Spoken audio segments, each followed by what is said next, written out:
करना चाह रहा हूँ। 14 अगस्त की तकरीबात और मौजूदा सियासी सूरत हाल पे 14 अगस्त को 75वीं यौम आज़ादी पर सियासी जो किरदार हैं मुख्तलिफ सियासी जमातों के, वो बड़े वाज़े तौर पे सामने आए। वो जमात जो इस मुल्क को आज़ादी दिलवाना चाह रही है, इस मुल्क में से गुलामी को इख्तिताम चाह रही है, जिसकी हुकूमतें पाकिस्तान के 4 मुख्तलिफ 2 सूबों में और आज़ाद कश्मीर और गिलगित में हैं, उन्होंने इन 75 साला जो आज़ादी की तकरीबात थी, KPK और पंजाब वालों ने कोई तकरीब मुनक्किद नहीं की।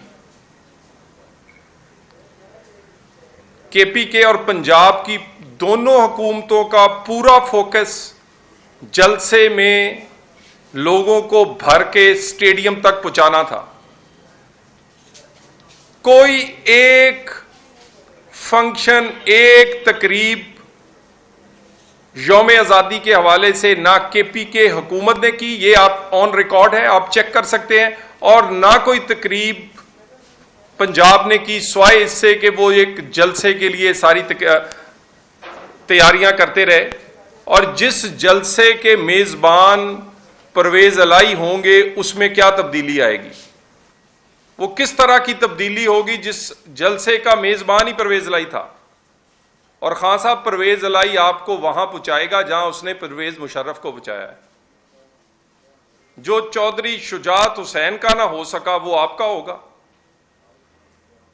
वजारत आला के लिए उन्होंने आपको सर पे बिठाया हुआ है, उसके दिल में क्या है ये आपको पता चलेगा जिस दिन आपको उधर ही पहुंचाएगा जहां पर परवेज़ मुशर्रफ को पहुंचाया है। और ये मसूफ इमरान खान फरमा रहे थे, बहुत बड़ा ऐलान करूंगा।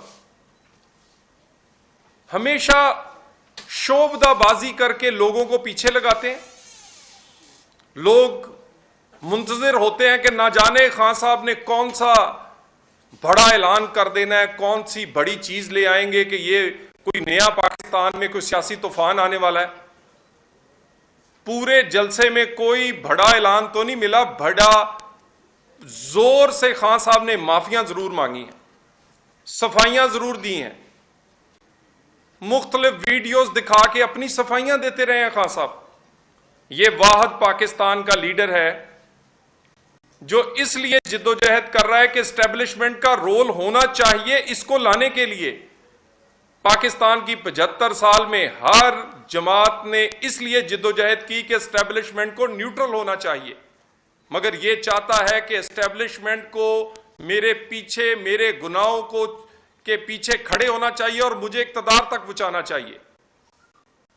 और खान साहब ने पहले तड़ियां लगाई कि मुझे इक्तदार में वापस लेकर आओ।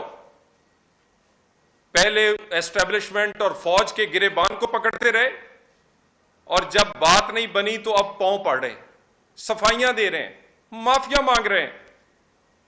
किसको याद नहीं इमरान खान? ये तो अभी ज्यादा दिन नहीं हुए।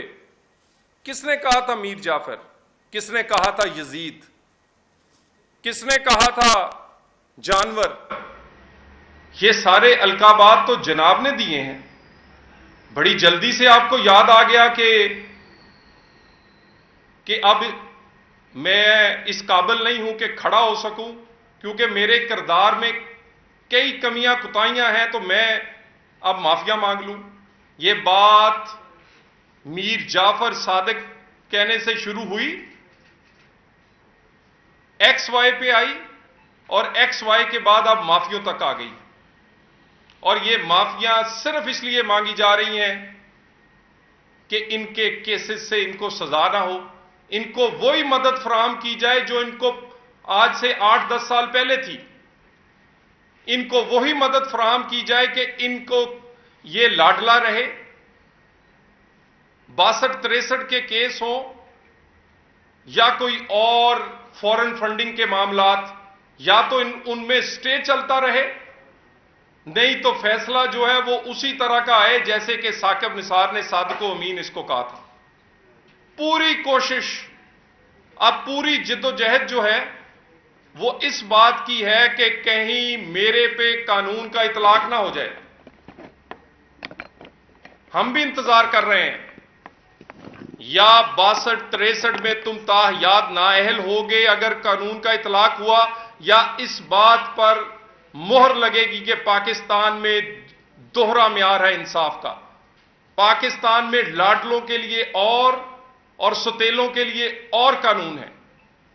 यह कैसे मुमकिन है कि यह 2+2 का केस है, यह ओपन एंड शट केस है, और इस केस में से जनाब जो है वो बच निकलेंगे। और रही फॉरेन फंडिंग की बात, खान साहब आपको नोटिस किया गया एफआईए की तरफ से। आप तो फरमाया करते थे कि जिसका दामन साफ हो वो फौरन सफाई दे देता है। तमाम अकाउंट्स की तफसीलात लेकर जाएं, जितने नोटिस किए हैं आपके लोगों ने उन पर स्टे लिए हैं।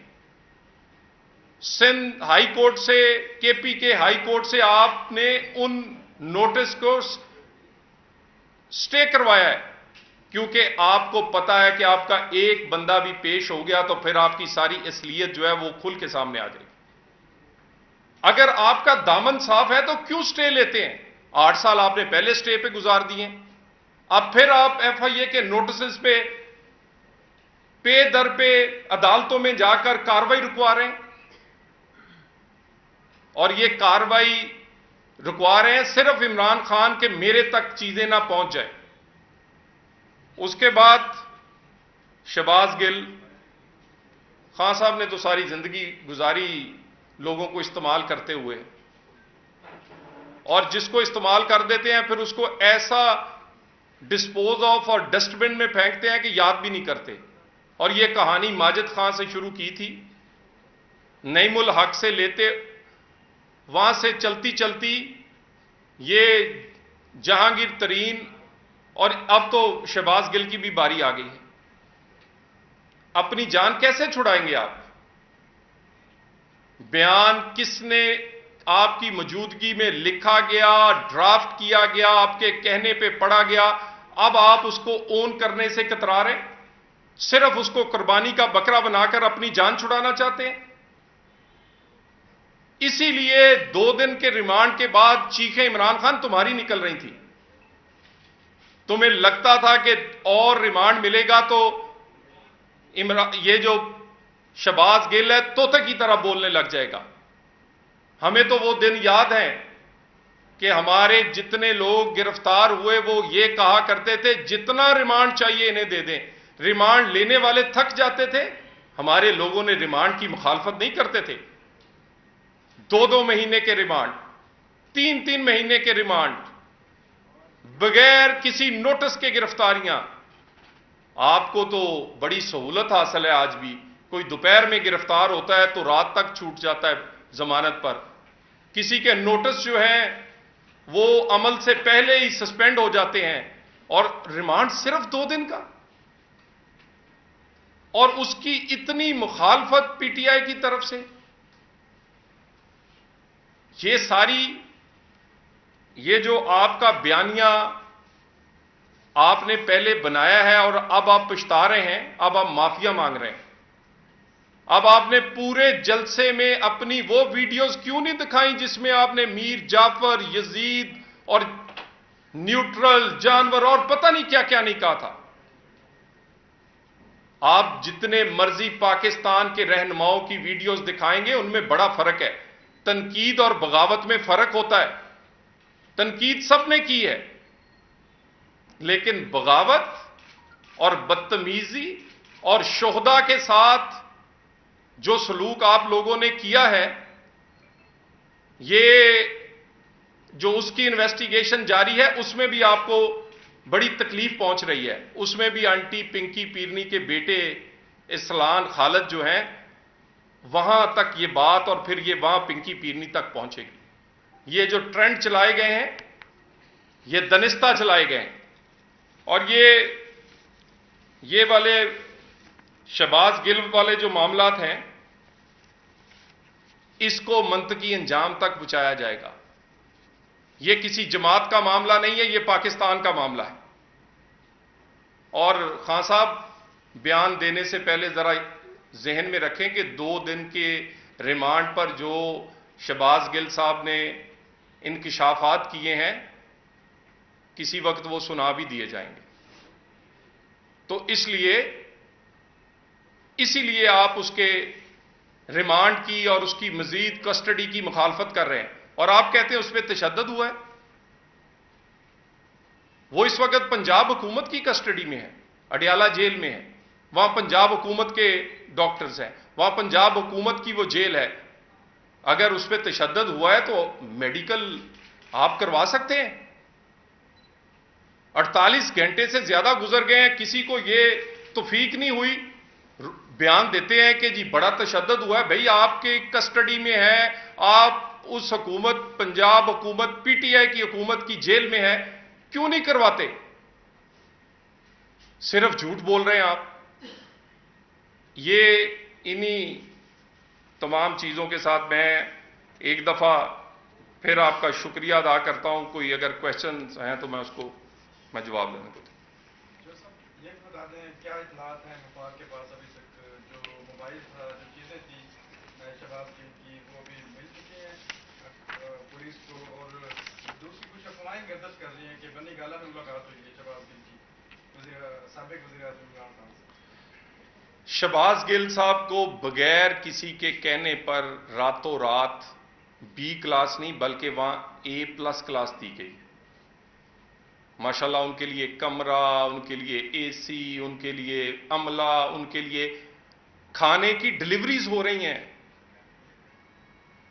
ये सहूलतें उनको मुयस्सर कर दी गई हैं। और ये जो बार बार के अफवाहें हैं, इसके बारे में मैं अभी कुछ नहीं कहता। लेकिन ये मैं बता दूं कि टेलीफोन तो खैर बाद की बात है, टेलीफोन से बहुत ज्यादा शवाहिद पहले ही मौजूद है। और 2 दिन 48 घंटे में जो पुलिस कस्टडी में रहे हैं, अभी तो उसकी बहुत सारी चीजें जब सामने आएंगी तो लोगों की आंखें खुल जाएंगी कि चीफ ऑफ स्टाफ ने क्या क्या कारनामे और करतूत जो है खान साहब के बयान किए हैं। Thank you very much.